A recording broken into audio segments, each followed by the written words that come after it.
Hoy, 9 de julio, la primer crecida del río Valparaíso acá desde el lado de San Mateo.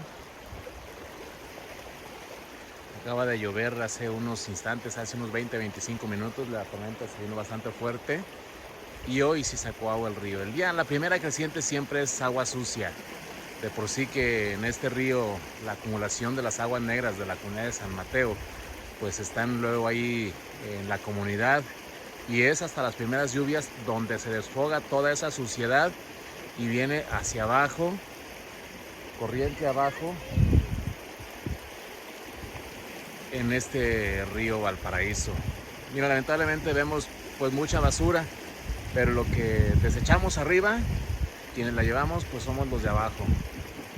Es bonito ver llover, es bonito ver crecer los ríos, los arroyos, pero es muy triste ver que los ríos vayan con tanta basura.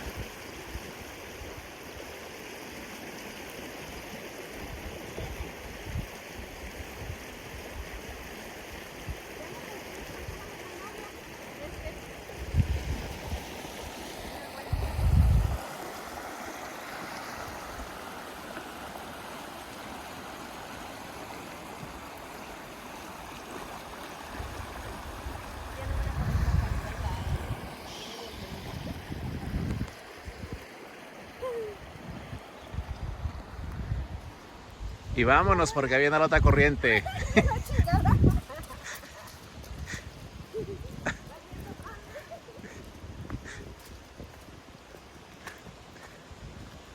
Y el arroyo que ayer les mencionaba que baja acá de las labores, pues miren, como hicimos un vado ahí en esa zona, ahora la corriente del agua pues se viene hacia acá. Y pues ya por supuesto no vamos a poder pasar.